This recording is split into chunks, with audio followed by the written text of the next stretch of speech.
Okay, welcome back to the second breakout session. This time you are in the cooperation framework breakout session. My name is Nuno Rodrigues from UpTM, also partner from Socrates, and I'll be leading this session together with Mark Refforst from B-Mobile, and we will lead you in this session.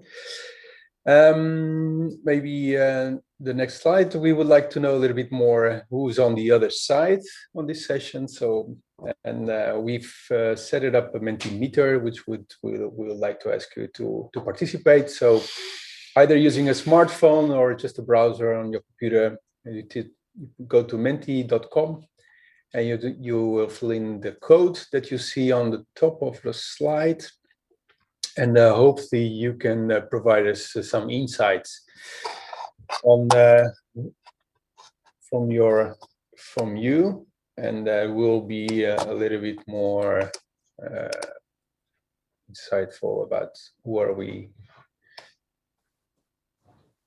presenting this cooperation. There's a slight delay on this, so we have to talk a little bit and fill it in this. It's no problem, right? This silence moment, and we keep on talking until we see someone responding. The good thing about this conference is that there is not a bar yet. At least people are not just outside talking with each other. Which is one of the interesting things about the conference, right? And on the intervals and the intermezzos that people go in the lobby, talk to each other. Unfortunately, that's not the case. No, we would have preferred to have. We have one Belgian visitor at least. Yes, until now we have one Belgian. Let's give it some time for other countries to maybe. It can happen that people are very sensitive to GDPR aspects. Could be, but it's very anonymous. So. I'm not sure how anonymous this would be, so we're not asking anyone to sign any. No, not yet. Any the end of the any agreement. Okay, we have at least a Belgian representative, the Netherlands too, from Belgium. Okay, very good. I always like if Belgium is well represented. Yeah. From a B-Mobile perspective, of course. Yeah. I see that Eric Kennis is a part of our session. No, welcome, Eric. Hey, Eric. So until now, indeed, Eric is one of the Belgian participants from our side.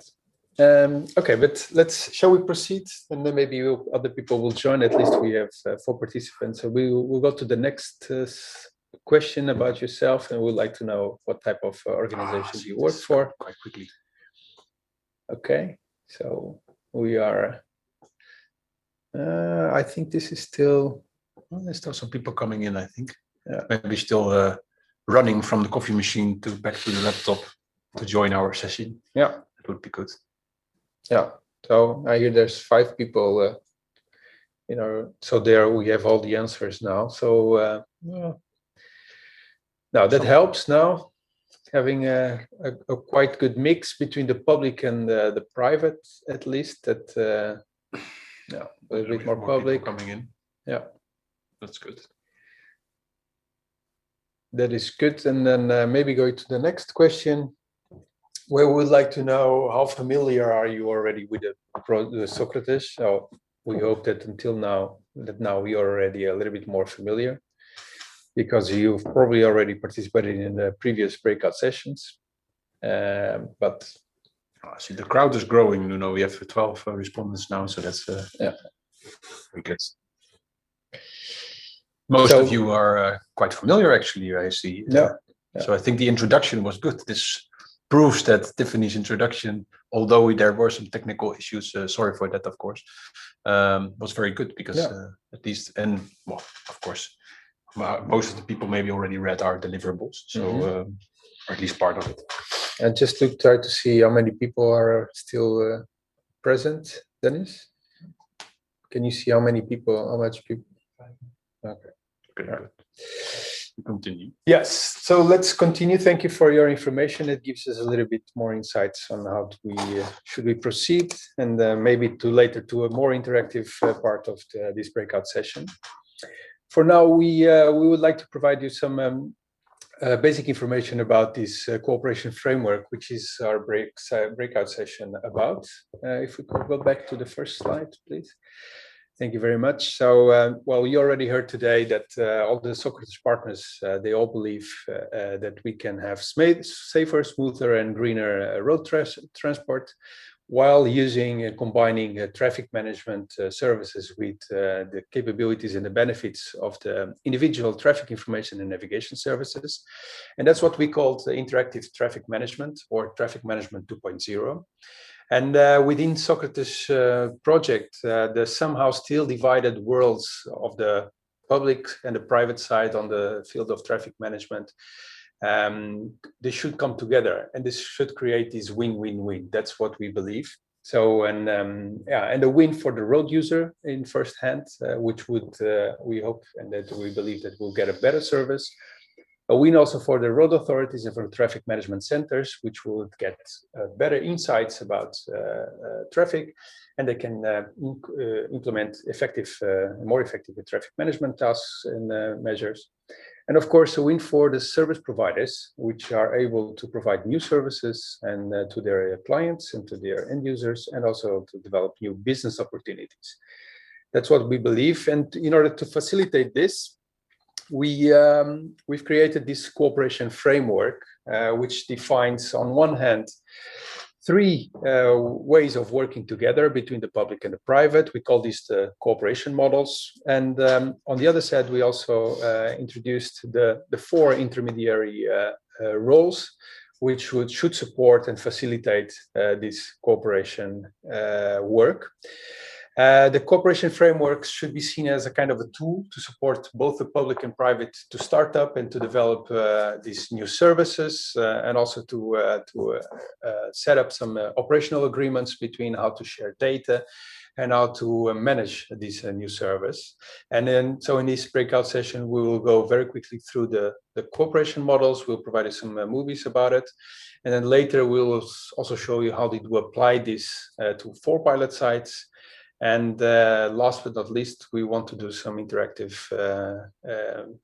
a session of using this cooperation framework together with you.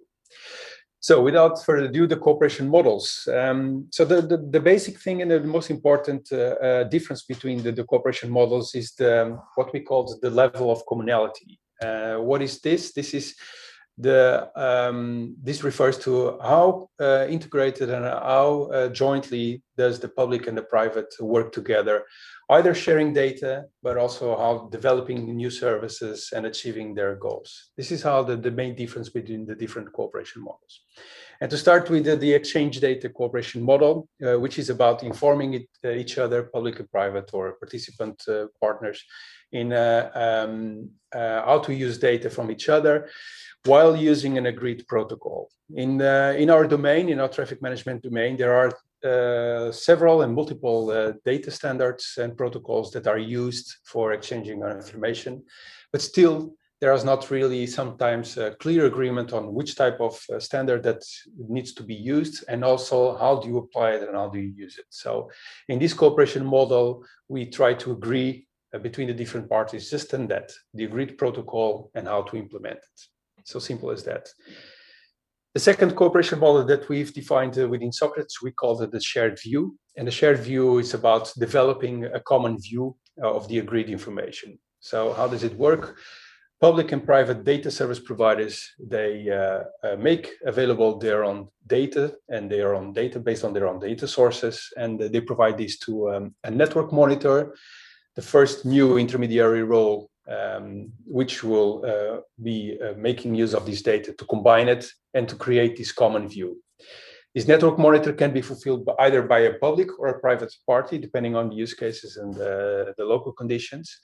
And after combining this to a more valuable common view, the network monitor also will provide this back to the participant partners. The participant partners, public or private, are able or willing to use this common view, which can be also sometimes used as the term of common operational picture or common situational picture.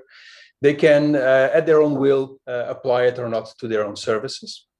The common view that is produced by the network monitor sometimes can be used also kind of a ground truth, or that can be used for benchmarking purposes or to compare different the quality of different data streams.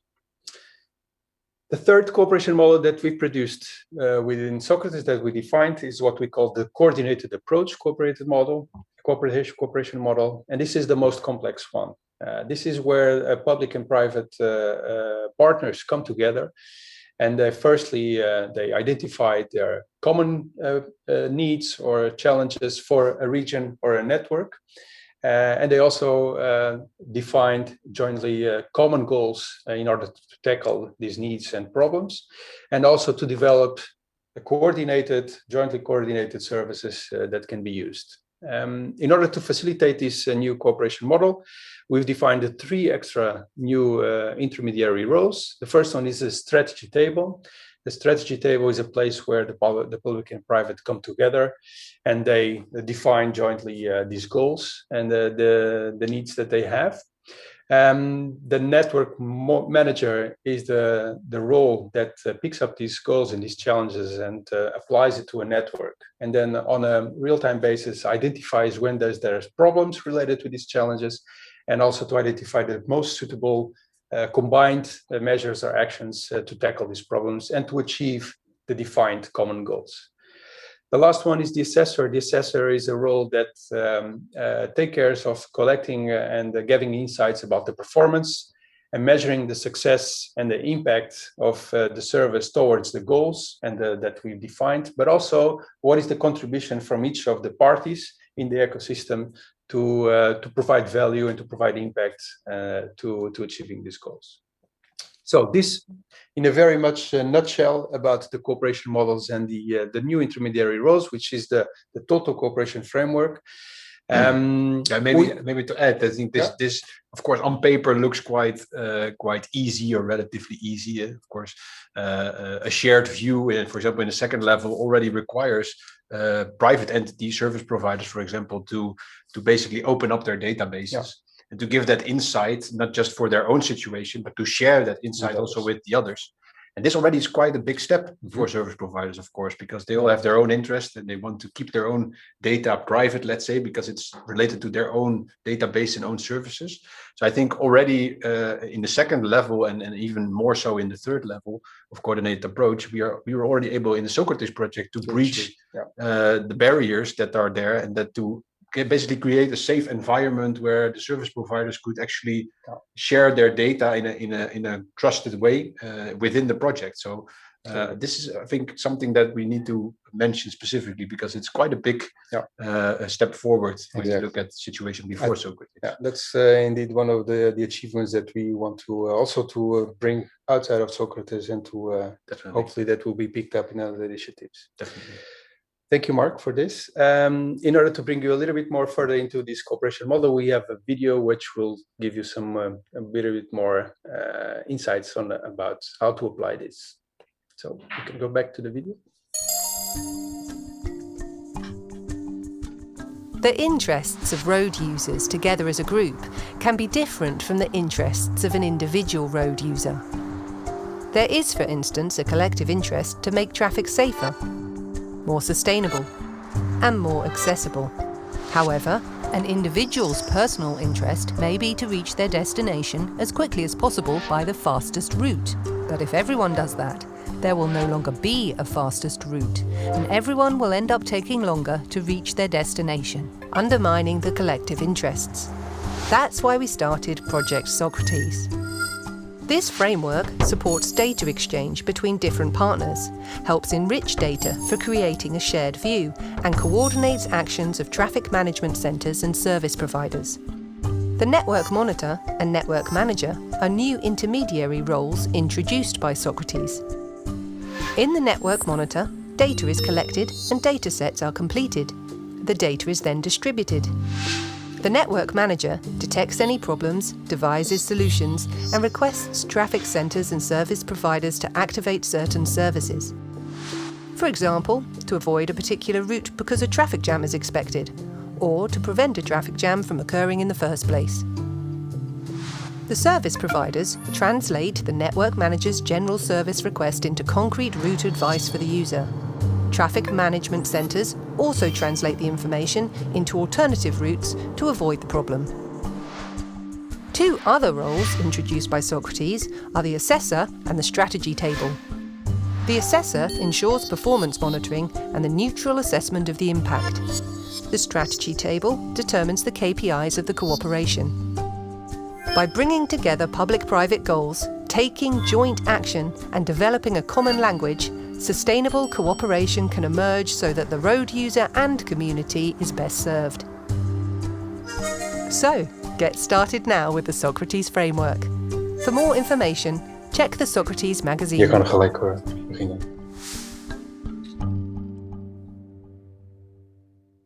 So welcome back.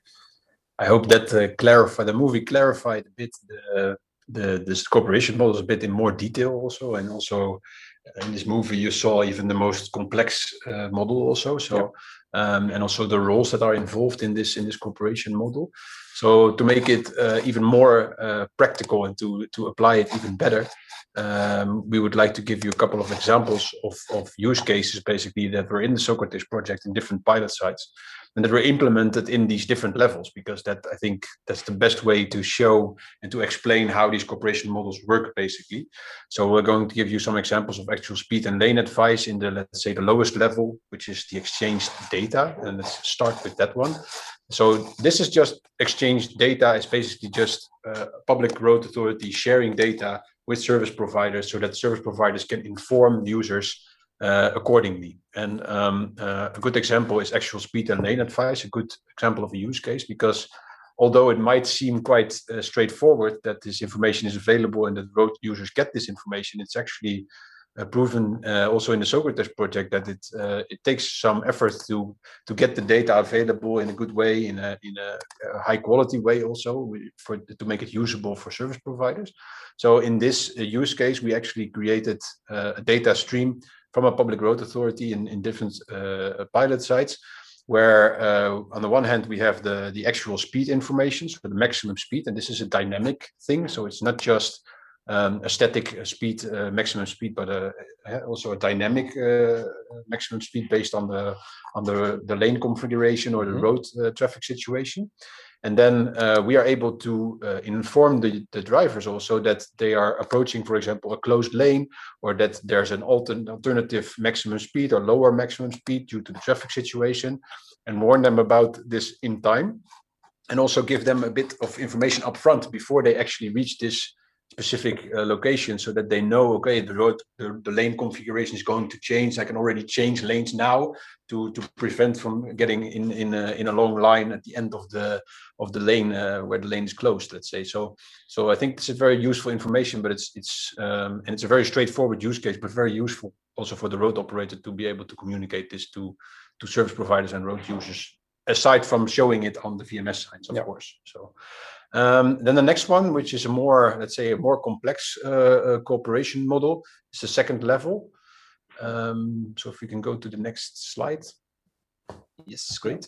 Which is we have basically two use cases here combined in this level, which is the shared view, and it's the environmental zones and the roadworks. And then, of course, environmental zones, well, that's most of the time it's a static information, because it's a fixed location, and it's also fixed situation. But then we see some of these environmental zones also more in bigger cities becoming more dynamic also, and changing depending on what time of day it is, or depending on whether or not there's an event. For example, in Amsterdam you have the big Rij area, where this environmental zone can be flexible also, because they need to allow some trucks to supply stuff to the exhibition location. So and in this case we needed a bit more let's say interaction between the road operator and the public or the public road operator and the service provider, because you need to together to decide on, okay, what is the environmental zone, what is the situation, where is it a static or is it a dynamic thing, when is it changing, what is the traffic situation also, so that if we need to adapt, we can also take this into account when providing information to road users. And then we have the roadworks on the other side, which is of course also sometimes a dynamic thing. I mean, roadworks sometimes just appear, for at least from a perspective from a road user.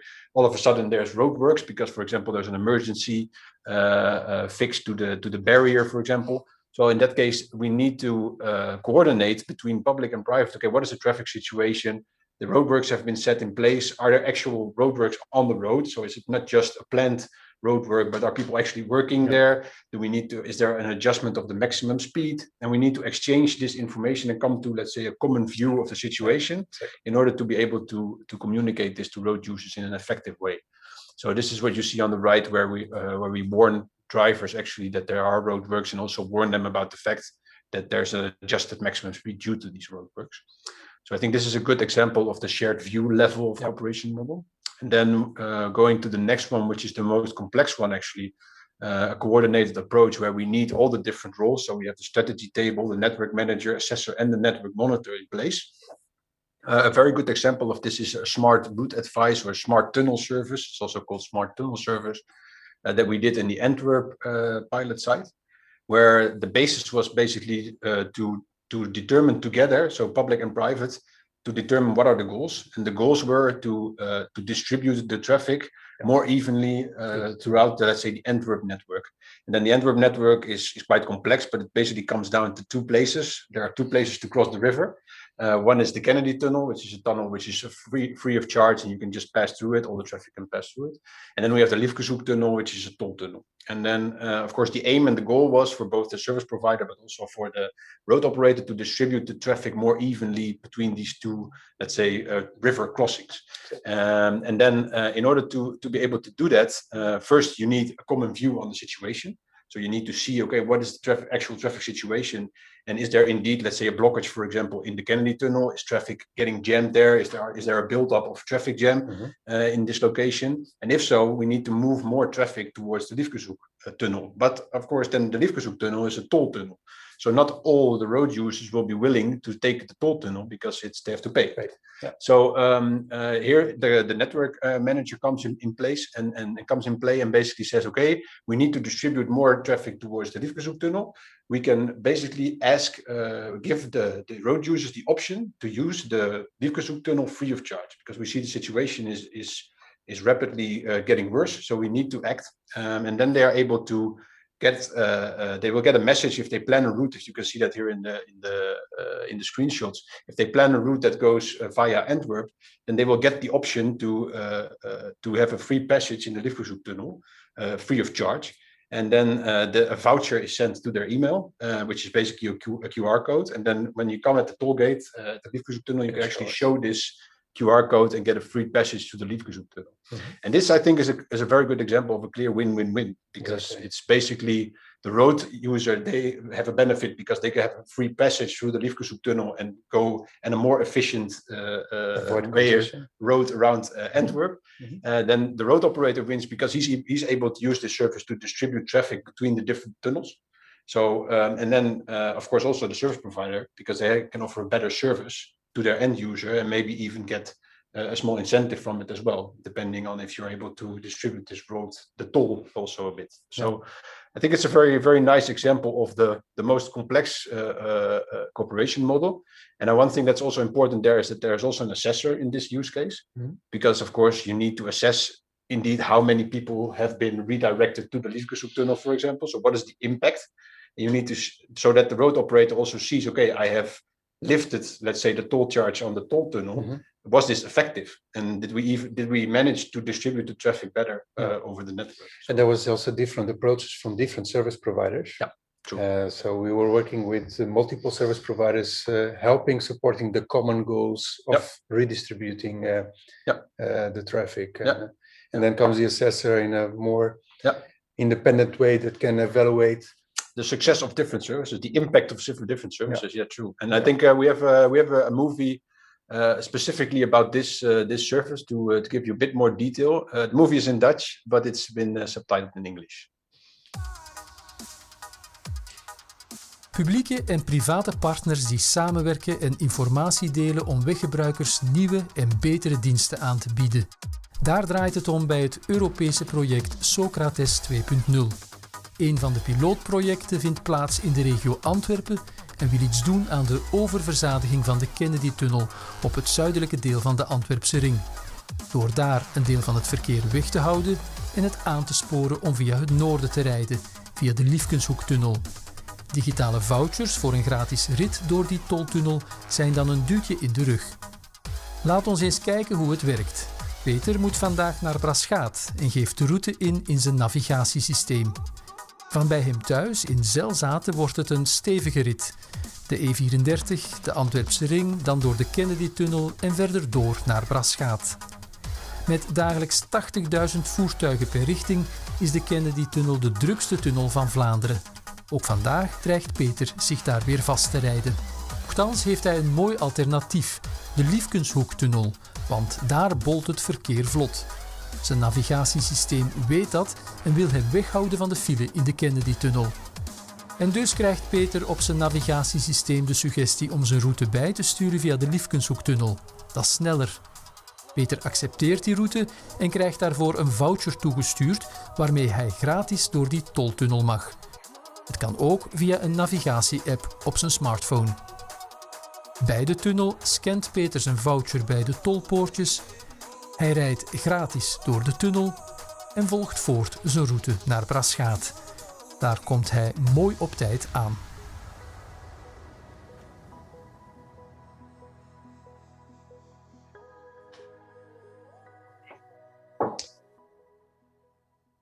Okay, we're back to our session. Hope that the video helped to clarify just what Mark also mentioned. I think you could clearly see that Peter was quite happy with the solution. So yeah, maybe also with his car. But anyway, okay. So now we would. This is our basic information that we have to provide about the cooperation framework, and we would like now to together with you to try to apply this cooperation framework to a new use case and probably to a new condition. So I would like to ask you to go back to your Mentimeter, and then hopefully this will help us to lead us in this implementation of the cooperation framework. Our first question would be just an open question. Could you help us to identify another traffic management use case or another service that you would like us to use for implementation of this cooperation framework? So just think about something from your own domain, your own activities, maybe even your local context from your country, other traffic management use case that you haven't seen in the examples that Mark gave, and that you just write it down, and then hopefully we'll be able to apply it further in this breakout session. So it's always very interesting to see, for us exciting too, because we never know what we'll get. And but it's, I think with some professionals on the other side, we'll have interesting examples. probably. Yeah. Again, we have a little bit delay, so we have to fill in this 15-20 seconds, and hopefully we will get some answers from your side. So like we said, Mark, the examples that you provided, they have been implemented in the different pilot sites in Socrates. Some of them with different, let's say, arrangements, because they were based on different local conditions. Yeah, and also the available partners at each of the pilot sites. Yeah, not all service providers were active in all pilot sites, so we need to, of course, but we tried to ensure also in Socrates that for each cooperation model and for each different use case, there was in each pilot site at least one active service provider. Yeah. Preferably two, because then you can compare also the different solutions. Yeah. So I think that was quite nice, because in that case we were able to really see, okay, what is the impact of each service, and also the impact of the different cooperation models and complexity. Yeah. So that was quite nice. No, we have at least one suggestion now, which is avoid school zones during school opening and closing times. Yeah, which is a new one. It's a good one. Also not very. It's not unknown. No.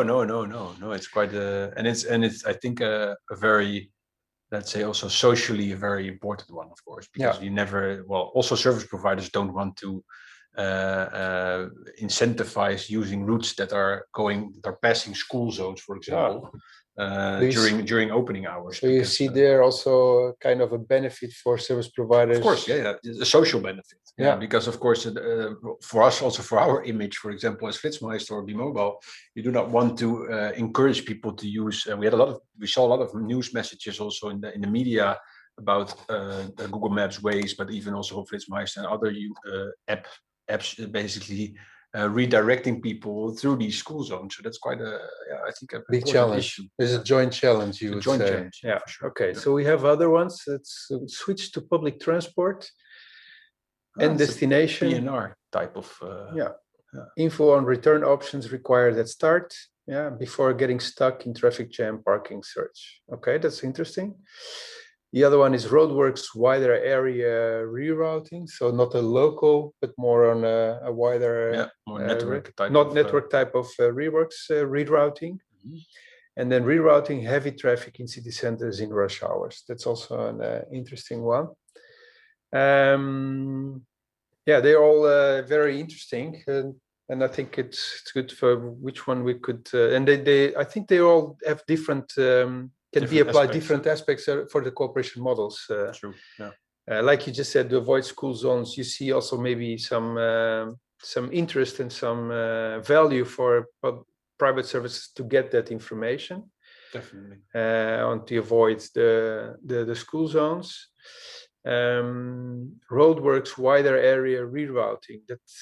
It sounds much more maybe public. Well, I think that roadworks wider area, you could consider that to be a very similar case to the one that we presented already just now, because of course in this case it's not let's say a dynamic situation that's causing the delay or the traffic problems. It's a planned one, but at the same time the effect, of course, for the cooperation model is the same, because you need to coordinate on this, you need to communicate about it. And I think this is one that would even fit also in the let's say the most complex version of the cooperation model, because you need to also assess, okay, if indeed we are going to reroute in a wider network, what is the impact of the service providers? And the value for the total network. Definitely, and especially if these routes mean that are let's say that the route causes extra travel time or extra fuel usage, for example, for the road user. That could even be a consideration to use incentives, which we also experiment with in Socrates, to see if you are able to, let's say, nudge or motivate people to take this alternative route. And that's one of the things that we discussed also. How can you value this change in these nudgings, and how much is that valuable for each of the partners to participate, and not just to value, but how do we measure value on those aspects? That was one of the challenges that we identified also during Socrates. And I really like the one where also the public transport is included. Because so maybe we could continue with that one, not to discard the other ones, but we need to choose one. So and I think the funny thing with the public transport one is that it also involves other modalities. And that gives a bit of insight maybe also on to what extent Socrates can also contribute to that. Right. So how would we describe a little bit more? We are not able to collect a full let's say use case, but we can try to elaborate ourselves. Switch to public transport at end destination. Info on return options required at start. Before getting stuck into traffic jam, parking stretch. Now, that's a very good one. So in public transport, we would assume that is also maybe just not just public transport, but also public transport which is being operated by private. It could very well be a shared bike or a shared, for example. Car, so it's a private initiative service which is providing some public service for within a city. Which is interesting, because then you have different public and private data sources in order to create this common view. Okay, what is the total current conditions, not just on the roadsides, but also more conditions on the different public transport services or just mobility services. We can also almost name it like that. So let's see if the crowd or the audience is able to determine for that specific use case. So let's call it a park and ride type of use case. But we consider both public and private data sources on both sides, so on the road side and also on the public transport, on the mobility services side, also private driven. So just to give a little bit of context. Okay, so we will use this use case on our further interaction. Let's just start to try to identify what would be the most suitable cooperation model for that specific use case. So these are just for you to remember the three models, and it's up to you. We will be very interested to understand how would you apply one of these cooperation models to this, let's say, public transport and destination use case that we just described. So maybe going to the next, exactly, thank you. Yeah, which cooperation model do you think we should use for this use case? I think also depending on how much the level of coordination do we want to have, and how much level of higher impacts. And you talk about nudging, but nudging, it's just about trying to influence, right? Of course, yeah. But well, but it doesn't always have to be a clear incentive. It could just be, okay, if you park your car now here and take a train from this point, you will not get stuck in traffic. Exactly. You'll be in time. You will have a more comfortable trip, also the last part of your trip at least. So it doesn't always have to be a clear incentive. It could be, let's say, more of a subjective thing also. So just people actually realizing, okay, I took this alternative, I took this option, and it shows me that it's far more efficient, or it's so for sure you will need a kind of a shared view, because you have different public and private data from the different services that you need to bring together to understand, okay, which one would be the best option. If you combined all of them. So you need also some kind of combination on the best multi-service routing options. And it's dynamic as well. It's not just a static given, because it depends a lot on the traffic situation. Exactly. So I think people are willing to take an alternative and to take another method of transport if there is a clear benefit, of course. So if they see that they take this option and then arrive at the same time, or just see, okay, there's no traffic issue, so why I could have just driven there, then it doesn't make sense. So it needs to be, it depends a lot on the actual traffic situation. Yeah, that's one. And the second one, it needs to be orchestrated in the scene, that you need to be able to do different combinations of the different services. Yeah, that's true. In order to provide the best possible option. And so there's some orchestration that is needed between the public and private. And I think that you need to also discuss upfront, public and privately together.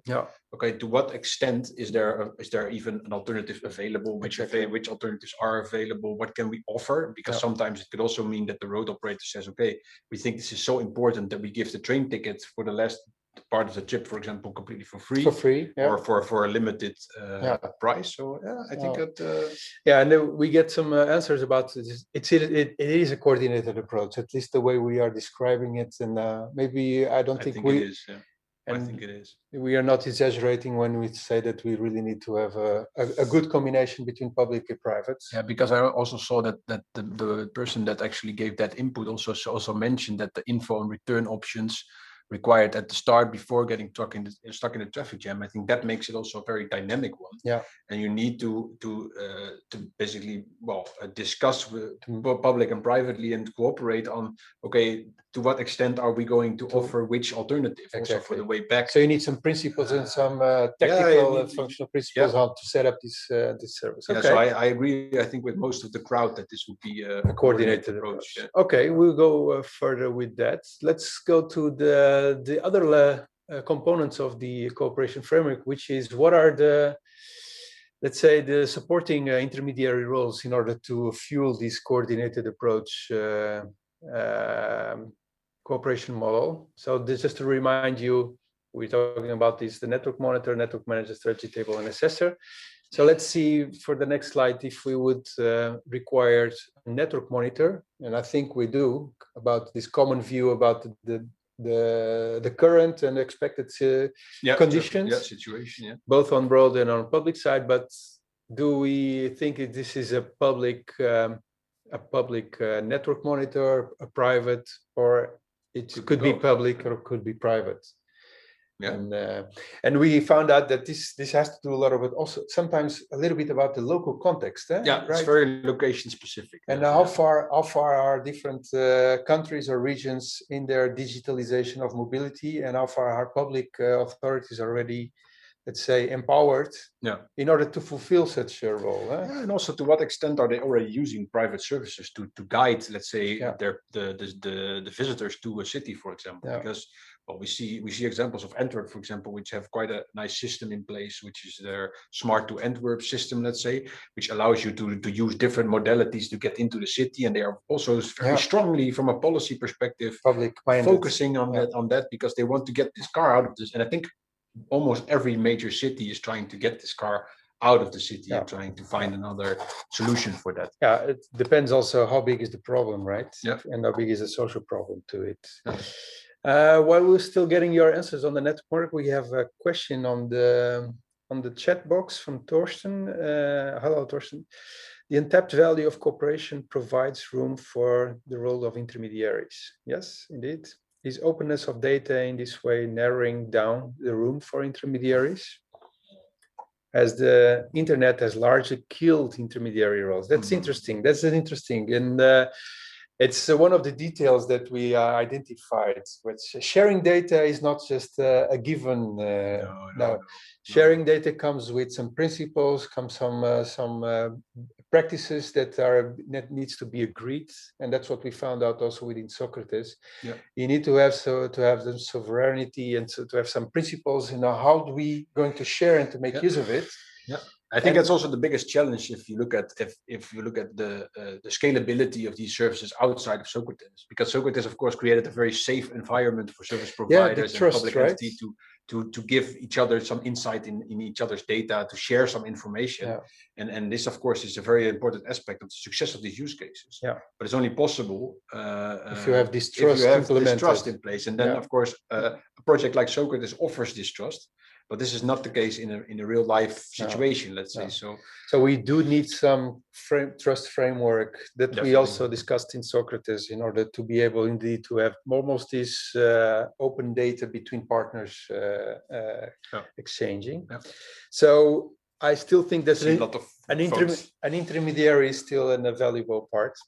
But the network monitor can be public or private, and I think we agree we would need to have a little bit more insights on the local context. And the small city maybe could just be completely private. A big city has already so many means that probably there will be a public that has already the means in order to be doing this.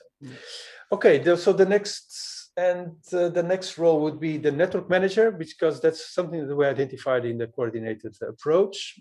And the network manager is the one that identifies the problems on the network and sends out the service requests and asks service providers to help to solve these problems. So he would be somehow advising or requesting service providers to help me to solve a problem. So again, if you look at this specific use case where it's more like a park and ride type of use case that you want to dynamically apply based on the traffic situation, I think, well, from my perspective, this could very well in that case be a public network a manager, because of course they have the let's say the full assessment of the network and the available transport options, of course.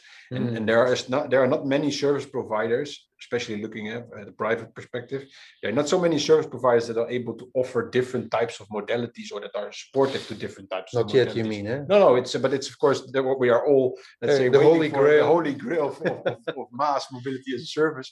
But it's not in place yet. So I think that especially making a combination also of these parking facilities, which are mostly public parking facilities, for example, at train stations, that's a bit difficult to put that in a private hands, let's say, or completely in a private network. And we looking at the people, where do they come from? The people that are participating, mostly in Europe, but I can imagine that outside of Europe and overseas there are other conditions that provides more to a private company to be able to fulfill such a it could still also be a private company that's been contracted by a public entity. And a managed service. That will be interesting. Okay, but we see quite a balance. So a balance between public or private.